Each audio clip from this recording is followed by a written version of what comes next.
Hello and good morning. My name is Joe Justice. I am here with you live from Charleston, West Virginia, from the headquarters of Advantage Technology at 950 Canal Boulevard East. And I'm here today to talk to you, as always, as for the rest of the week, about Cybersecurity Awareness Month. Cybersecurity Awareness Month is pretty cool. It was created all the way back, I believe, what was it, 2004? Is that what we did in our history lesson the other day? Yep, 2004 was when Cybersecurity Awareness Month first started out, and it's been going strong since. Brought to you by our good friends at the Cybersecurity Infrastructure Security Agency. So today I was wanting to talk to you about something that's kind of new and exciting. The fact that we don't really hear that much about viruses anymore. Have you noticed that we don't really hear about viruses that much anymore? Which is kind of an interesting thing, because when I was coming up, everyone always talked about viruses. That was a really common thing. There was computer viruses that would cause all kinds of problems and wreak all kinds of havoc. So why don't we talk about computer viruses anymore? And it is a point that we do still use antivirus software. So that's kind of interesting to think about. Why do we still recommend antivirus? And why do we not hear about computer viruses anymore? Well, first things first, let's get a little bit of a brief history on the computer virus. First of all, when we're talking about computer viruses, we're talking about computer viruses involved with the personal computer system. So when we're talking about computer viruses, we're talking about viruses involved with the personal computer system. There are other examples of what you might want to call viruses that were spread around in like labs and academic situations and things like that, using advanced hardware, supercomputers and stuff like that before the advent of the personal computer. But it was really with the personal computer that real viruses and real exploits became wild and started to go out to people in the real world versus just being an academic environment. So going all the way back to 1982, there was a computer program called the Elk Cloner, and it was the first personal computer virus to appear in the wild. It was written in 1981 by Richard Skrenta. I hope I'm saying that name right. A ninth grader in Mount Lebanon High School near Pittsburgh, and it attached itself to the Apple DOS 3.3 operating system and spread via floppy disks. So going all the way back to 1982 is where we see our first virus. And not only was that our first virus, it was created basically by a kid, a ninth grader, trying to have a little bit of fun with his friends. So just think about that whole can of worms that one kid opened up. He created as a prank. The floppy disks were a way to transfer files back and forth back then. Most personal computers didn't have any kind of physical memory. So what you would do is you would have a floppy disk, and back in those days they were literally floppy. They were, the 5.25-inch disks that you would put in that were loose, the magnetic technology. And they would transfer files from one computer to the other using the floppy disk. So you'd pop in the floppy disk. For those of you that are too young to remember these days, you'd pop in the floppy disk. You would write your program, usually in something like BASIC or another programming language like that. You'd save it to the disk, and then you'd give it to your buddy. Or, back in those days, they would have two floppy disks. So you'd put one floppy disk in for you, and then one floppy disk in for your buddy, and you'd copy from one to the other. Well, what he did was he created this virus that would go into memory. And when it would go into memory, it would copy itself to the bootloader of the operating system. Now, what you would do is you would pop that disk in, and that was all of the information that would actually boot up the program. And once it was booted up, then it would put that virus back into memory. So as soon as you put another disk in, it would copy itself to that disk, and then would put it into memory. So what ended up happening was you would put a disk in, you would give that disk to another computer, that would put the information in that other computer, then you'd take that disk out, and then any disk that you would put in there would get that information, kind of like an infection, kind of like a virus. And that's what we get, and that's how you get to where we are today with the computer virus. That's how computer viruses would spread. They would usually spread through physical media. You got to think things like floppy disks, things like USB drives, zip drives. Now, you wouldn't see it in optical media like CD-ROMs and things like that because you couldn't write to those. But back in those days, it was very much spread through physical media, physical contact, very much like a virus. As time went on, of course, we do less and less physical interaction, and mostly the way that viruses would be spread would be through emails.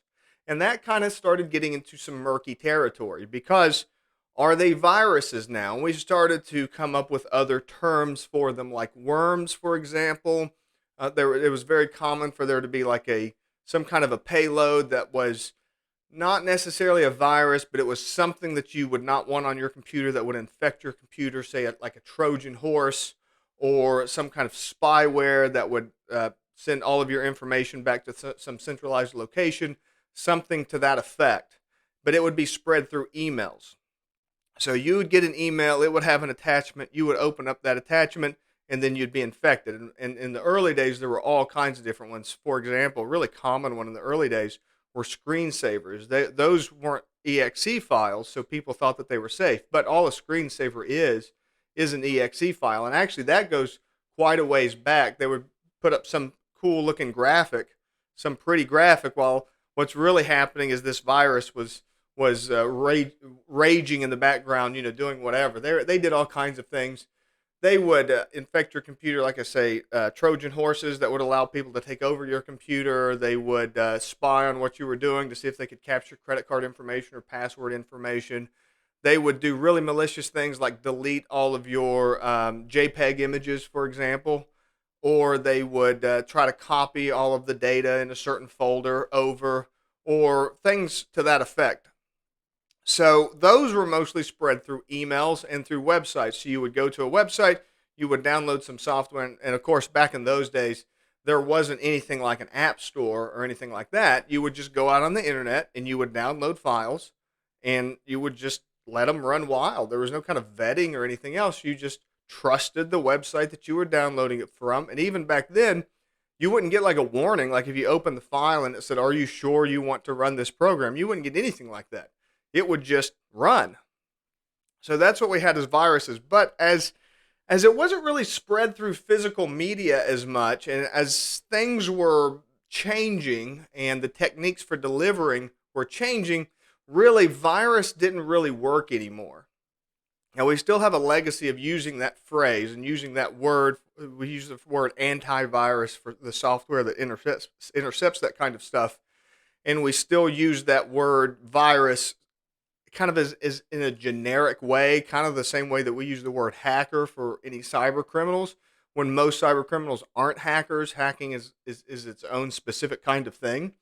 But we definitely still we've moved away from an industry of using that phrase, virus, and what we use now is malware. So malware is the much more common phrase that you'll hear, and it's typically considered the proper phrase. So malware is more of an umbrella term that you can use for any kind of software that's doing something you don't want it to be doing. So, for example, spyware, that's software that's spying on you, trying to figure out what you're up to, trying to figure out what you're doing, trying to maybe see if you put in credit card information, it can capture that credit card information and send it back somewhere, or password information. That's spyware. There's Trojan horses or bots. Those are systems that will use your CPU to do something else. So, for example, really common thing is they will use your computer as like cryptocurrency mining is a really common thing nowadays. So they'll latch onto your computer, they'll run a little piece of software, and then when you're not using it, they'll sneak and use your computer to do some mining, and a lot of times you won't even know about it.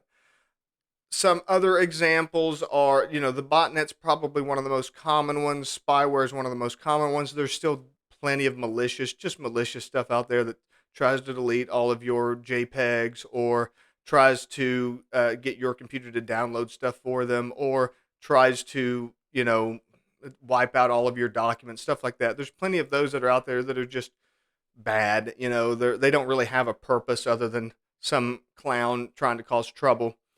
but we use all of those in the overall context of malware now, and it's a much better term. So it's just bad software, stuff that we don't want to have, and that's why you don't hear the term malware as much anymore. I'm sorry, you don't hear the term antivirus.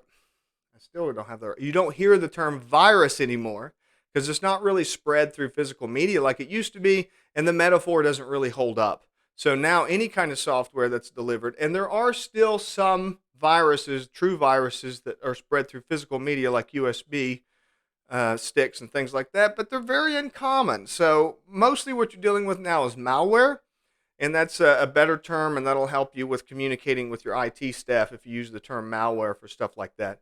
Now, you will notice that we still have antivirus. Antivirus software is still very popular, and that's really just a branding thing at the end of the day. Most antivirus software, it has a database for combating viruses, but that's not really what it's doing. Usually, antivirus software has a combination of all kinds of tools. It's got a built-in firewall. It's got built-in technology that checks the operations of different programs. And usually the modern ones use an AI technique to determine whether the software is malicious or not. And they'll have other things that check websites for you, that check downloads, that check your stream to look for if there's any kind of malicious activity going on. Do you have, lots of information going to China or Russia or something like that for some reason?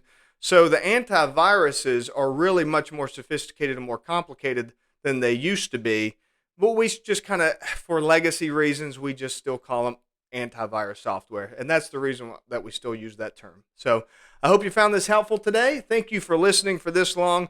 And if you got anything, if you learned anything today, please be sure to drop in a comment. Be sure to ask your questions live anytime. I'll try to get to them as much as I can. If you have any questions, you can ask it in the comments or shoot us a message here at Advantage Technology. And I would appreciate it if you liked and shared if you learned anything from here. And I hope you have a wonderful day. I will see you tomorrow.